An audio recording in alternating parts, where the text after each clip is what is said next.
So for this one, I'm pulling from the archive because about 2 years ago, I made my friend a set of dice. The thing is, I had to find a way to spice them up.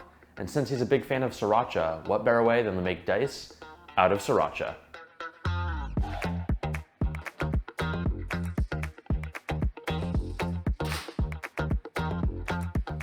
So I had recently gotten into making dice when I started this project.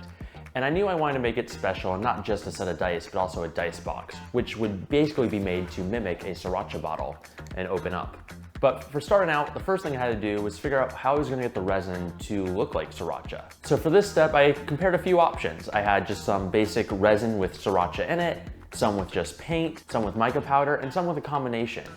So once I went through and tested all those, I decided that the mica powder, Sriracha, and paint combination was what got me the closest to it, as the mica powder actually looked a little bit like the texture in actual Sriracha sauce, as it's not just like a straight red sauce. So then was the next step, emptying out all the Sriracha sauce out of the bottle we were gonna use to make the dice box.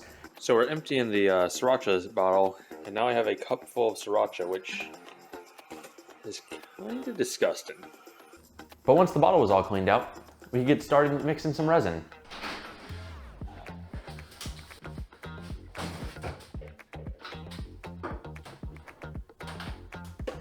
All right, now so we've gotten pretty much everything we need for the next step of our resin pour.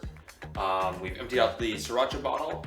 We've got our mixing bucket, stir stick, and our other ingredients to mix everything together and get the color to match the Sriracha bottle, which I've brought a spare over specifically for something as reference, along with our test sample and the color that I liked with the mica powder and the paint.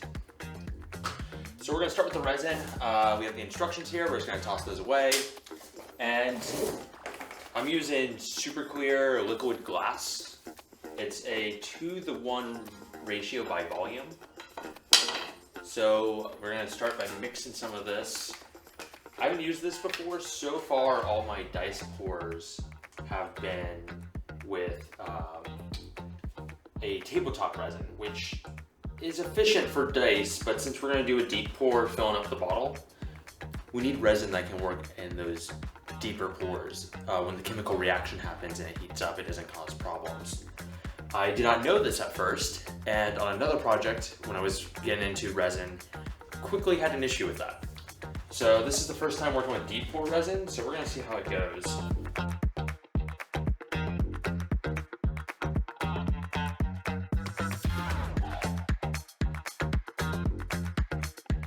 I'm really happy with the results we're getting so far. We're just gonna let this set a bit, form any other bubbles that rise to the top, scorch them again, and then we'll start pouring.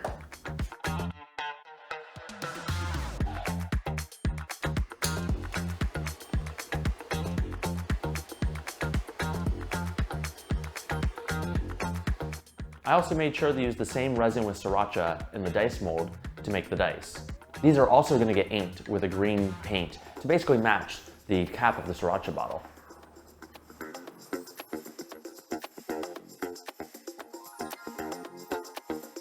And everything was turning out great at this point, I thought, until I took it out of the pressure pot. You see, this was actually the first attempt, and the problem with it was that I did a full pour of the bottle, and that was honestly too much resin because the chemical reaction heated up and with the pressure actually caused the bottle to warp. Back to the drawing board and attempt number 2. This time I made sure to take extra caution to only fill up the bottle about halfway before doing a second pour and putting it back in the pressure pot. Thankfully, that's what I needed to get a smooth bottle. Once that was done, it was simple as putting it in the bandsaw and cutting it in half. Now, it did make part of it dirty, but I was able to clean that up, and it did break part of the seal, getting some dust deeper inside the actual bottle. However, carefully taking some precaution, I was able to get it out. Now with the bottle in 2 pieces, I went through, drilled a few holes for some magnets, and a deeper hole for all the dice to reside in the bottle. This would then get lined with some green felt to kind of match the whole color scheme. Then the dice were inked and everything came together, as the Sriracha bottle made a great hiding place for the dice in their home, their dice box. So I learned quite a bit working with deep pour resin on this project, and well, made some wacky dice. What should I make next time? Leave what you think in the comments, and don't forget to like and subscribe. Until then, keep building.